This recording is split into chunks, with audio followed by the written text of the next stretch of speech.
I can't tell the who I party for be still they feel hurt. I say one more say at him the be a count ya wumpa.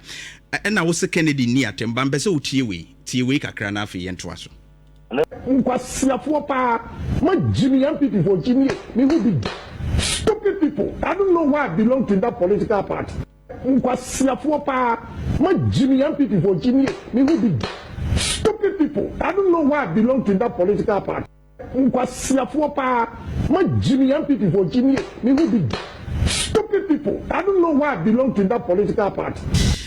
Lawyer, people are saying, sir, in fact, those within the party says, I know my way will play back one day and describing the MPP as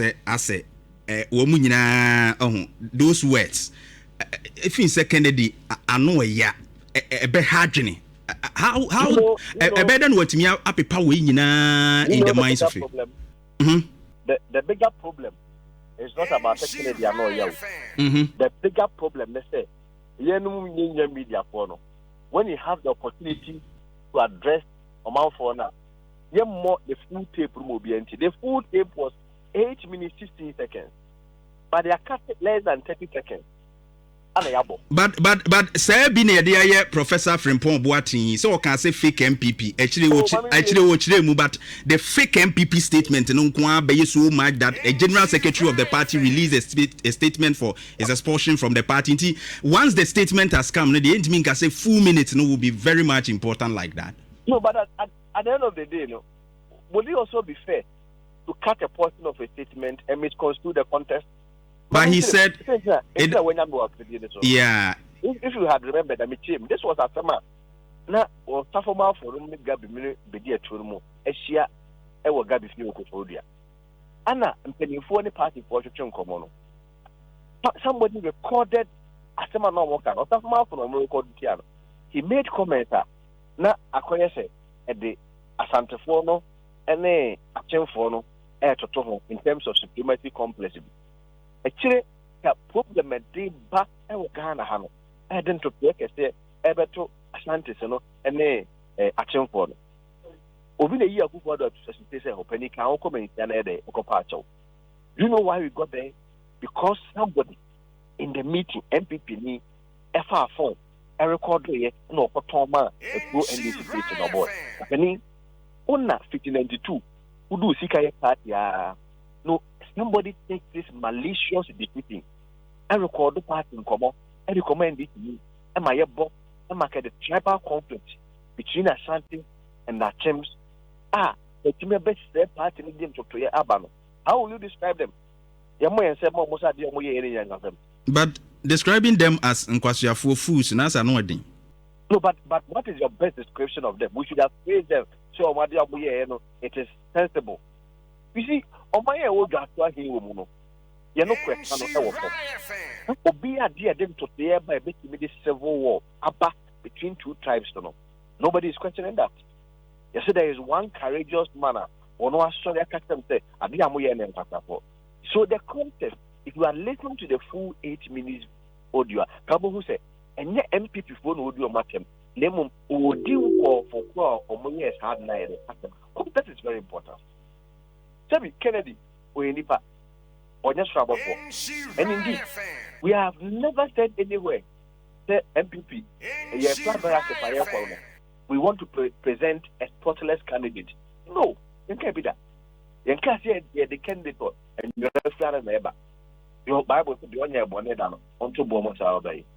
Then be a Kennedy in Kwan and your kind. People have mismanaged the economy. Nobody is questioning them. Which is better? So be a big creative Muaye. Hold the economy intact. May Obia, yes, oh, Nanoya. Obisuba, no big crash economy. Nobody questions about it because yes, oh, or your presidential material, yes, one day, or your humble. People take very extremely weak decisions, run away from responsibility. Nobody questions that. Now, Nipo, no one who could do that. You who said there is discipline in the country.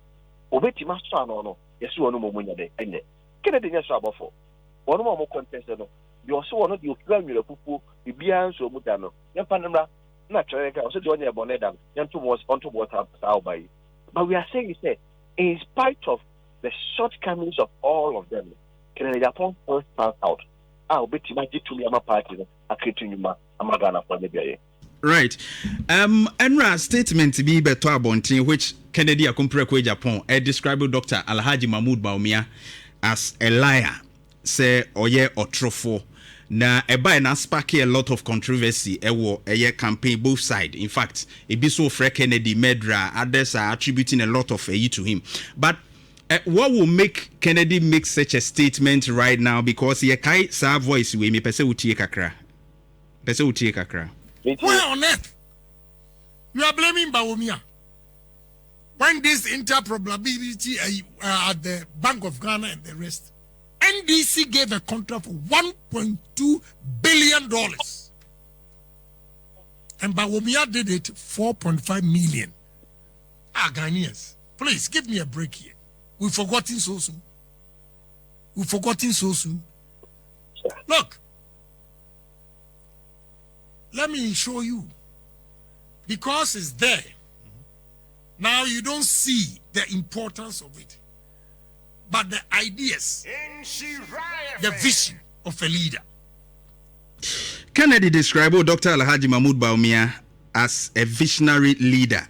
And of course, Sabre Noa, you see mobile interoperability, no NDC4 call for billions of cedis in that contract. Dr. Mahmoud Bawumia did by millions, which is what 4-point-something million. And so now all presence said Bawumia a visionary. In fact, wetimia ye noma ye abanoma esisis. Why now? Attacking Bawu. We are visionary now. Then they would try to okay. Okay.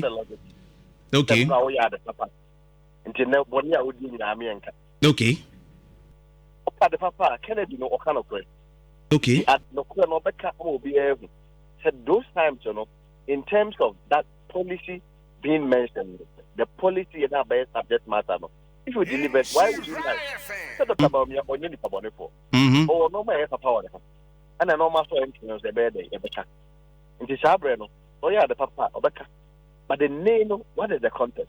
The contest means, yeah, capacity about person.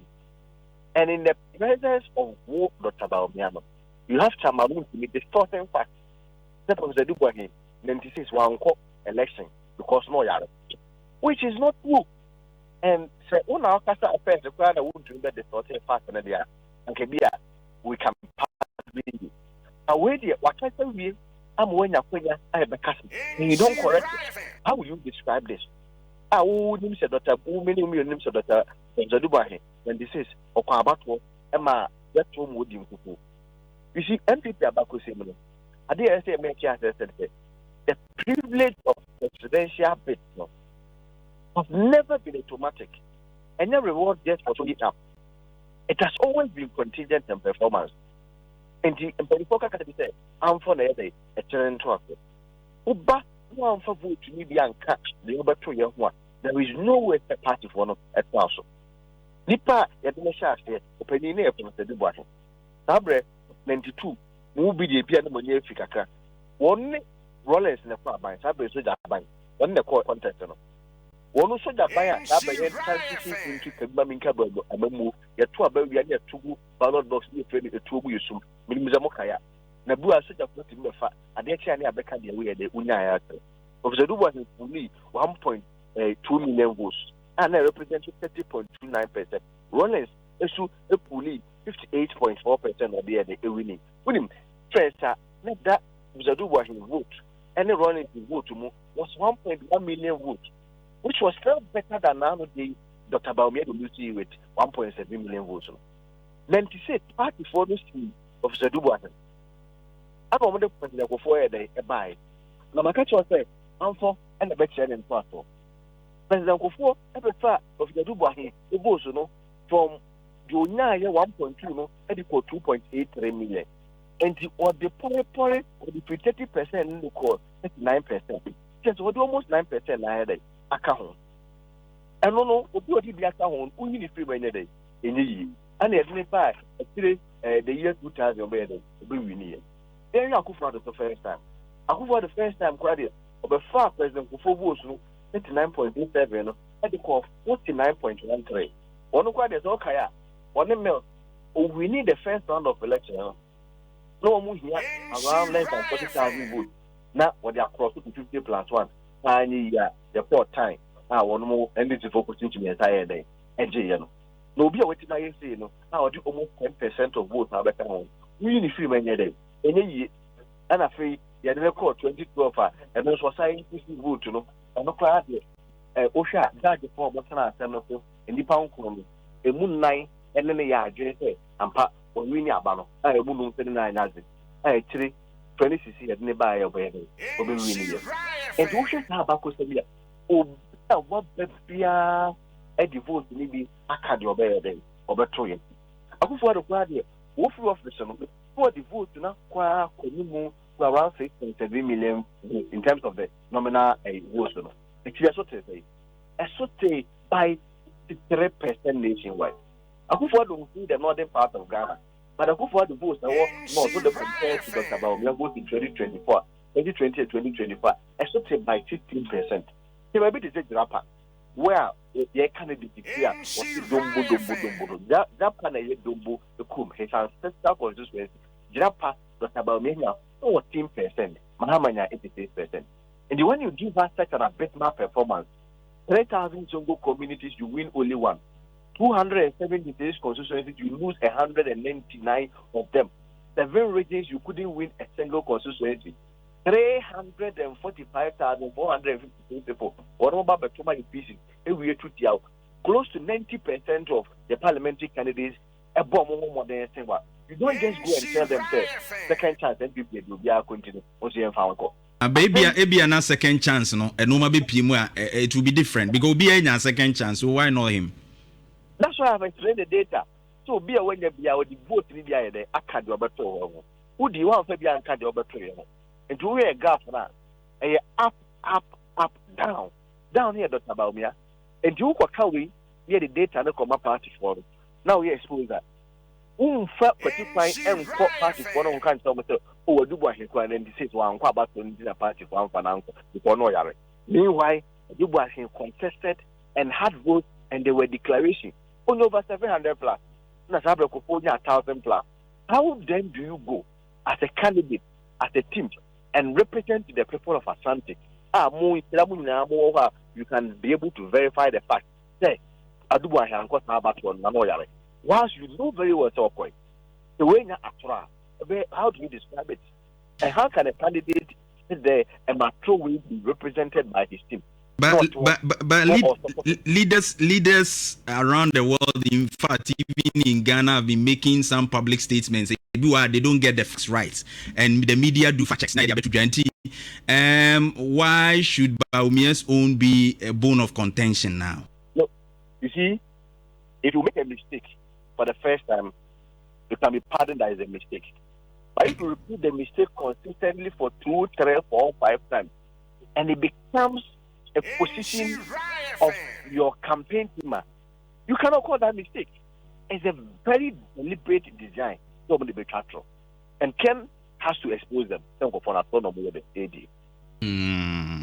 Okay. But they say, Osha party mua, I say, afano, the way I hit in it, you know.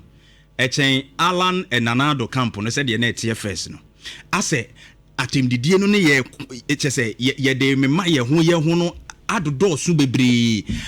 The man for concern, they say, how do we unite after 31st? I say, who actually who? Oh, united there. Make us a can the only problem. No losing book could it about me actually or the whole country. And so we have the track record to say, you lose book, your capacity boom. Yeah, we need it won't be difficult for us.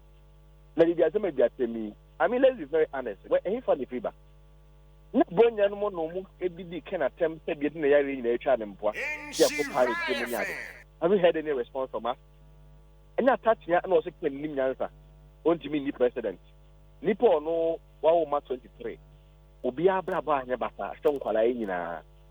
Ahwe ne yere. Abone bra ebie nyuma. Epia 7,300 workers every month. Etimi philanthropic job.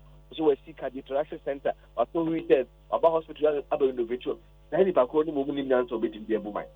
But touch here no or sorry Okoko October no onu mo ni miasi nyansa nyina the economist or no $5 from 4 to 17 also arrest dollar e the keys ama IDP no any people mumu and mumu ebetimi aye ebumai but nipa all the track records will be numa which is the biggest challenge and the biggest problem in this country that we have to address it is any people who answer as what is so biakata die dey ehwo sabi banchi ne German and where they a better 21st why na the people will speak Mimi say campaign no edru fine campaign there you are why yes gam na ewie no no kuma owie so no na yere so afekwe anti-Christian no say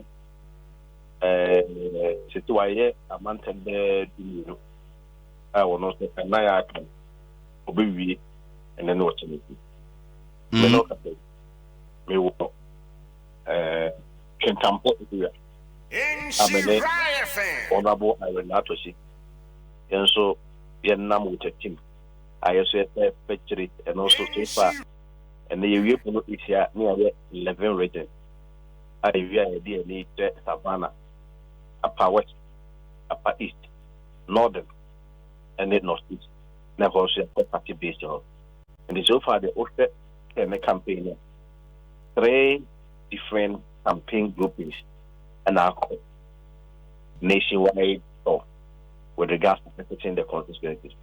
We need to be what or MPs in there, but almost at the local level, almost on the delegates at the electoral area level. What can we do to come out here? When say you are Dr. BAWUMIA, I mean the team will host. One more year, also so is in there. I did say I did there for Chile.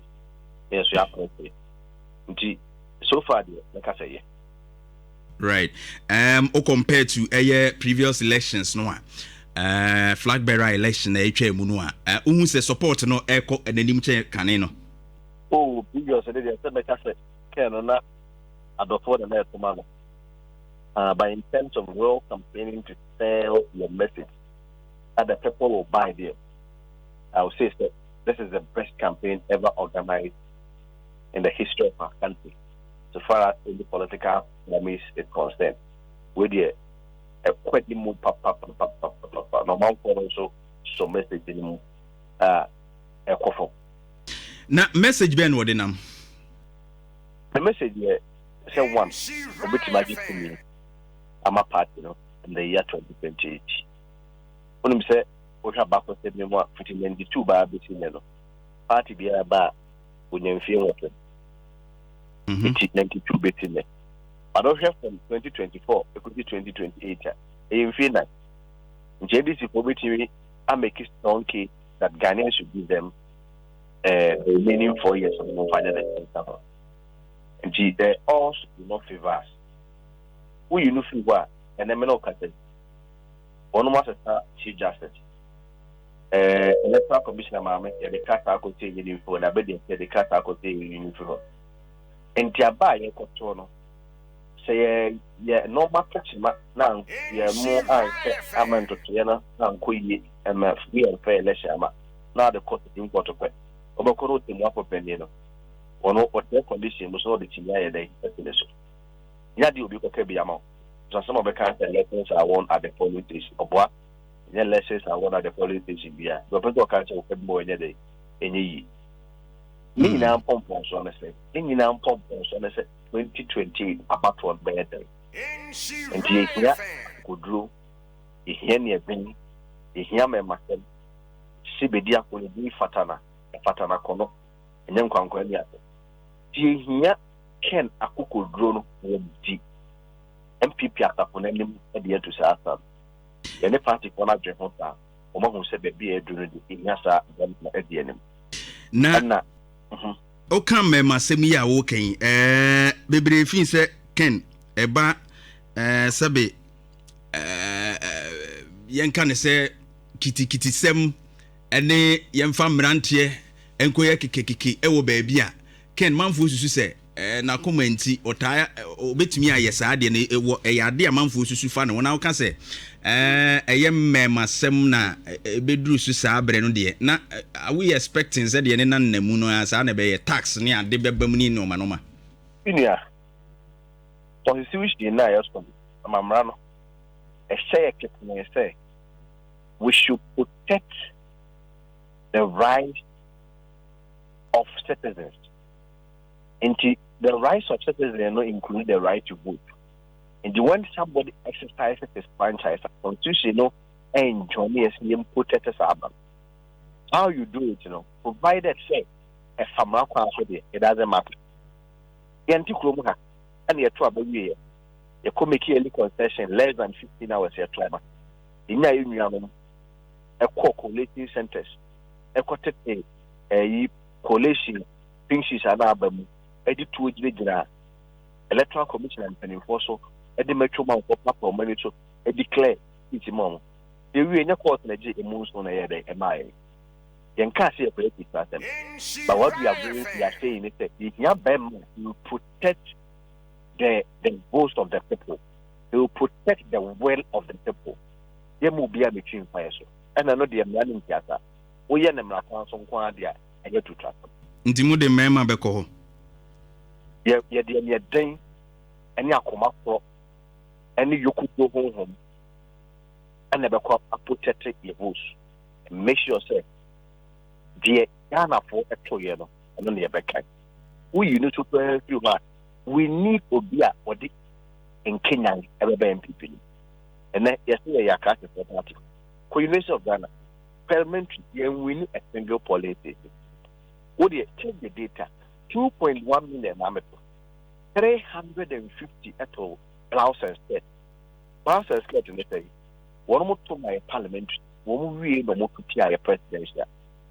A month Malcolm and so 7 regions. We need a single constituency presidential. The about 276 constituencies. You lose 199 of them. 3,000 Zongo communities. 3,000. You lose 2,999. And we need one. How do you know? And think of them. And she's named Kenya. The young one. The new people to be more brewing now. Both will be around with them. And just so. The party at my question. Well, but they say Utie asie hono kakra. Amanfo fin se Kennedy akompre ko Agyapong. Ase se de na wo kan sem bi kane no a atwam no. Utimi eka ne boso asem se ebe hadwen se hadwen ono onhwe na wakeka ne saa na de huya ba.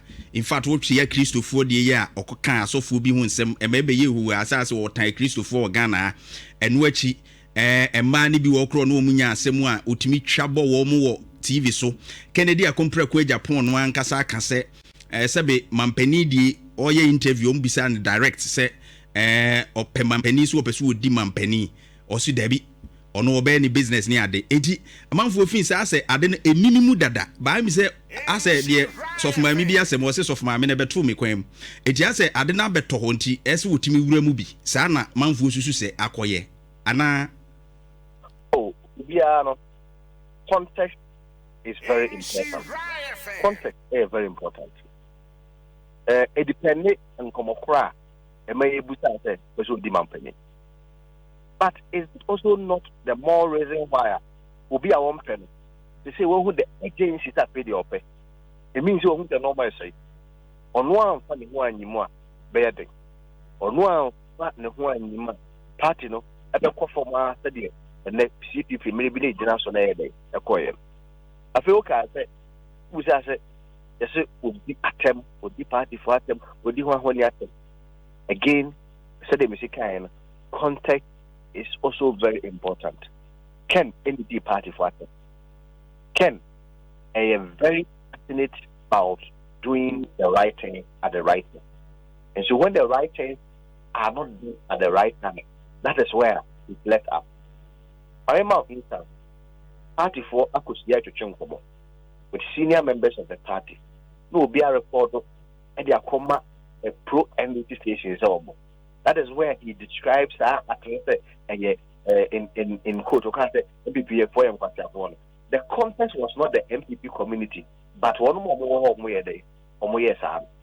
afei so wadi dia proper atem ani me press bini kire Japan di me so atem me yonko fam no mo nam ebi Roman ko oni di omo so atem Kennedy me yonko pa na Dan Williams ene Archbishop Ajanasal what is wadi di omo atem na Kennedy Japan eye obi a o man ho pon e man Nyankopon yusu no to challenge a certain canker and no maybe an course or Safunim Mania Modi already edin someone.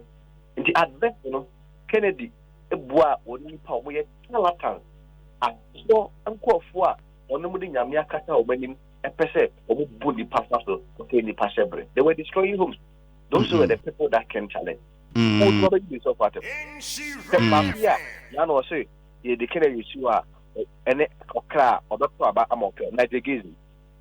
I mean, you know his records. Who to the answer? And you want these guys to destroy home, and nobody questions it. Hey, then he tries to call ya. When we seem to the or not, never persuade them. One trouble. And what prevents Kennedy from emulating what guys did 2,000 years ago? Hey, the Kennedy Abaye Christu.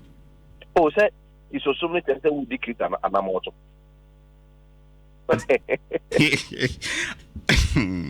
Honorable, but I was a lawyer, Kwesi Kwati, spokesperson for Kennedy Agyapong campaign, and many education. But lawyer,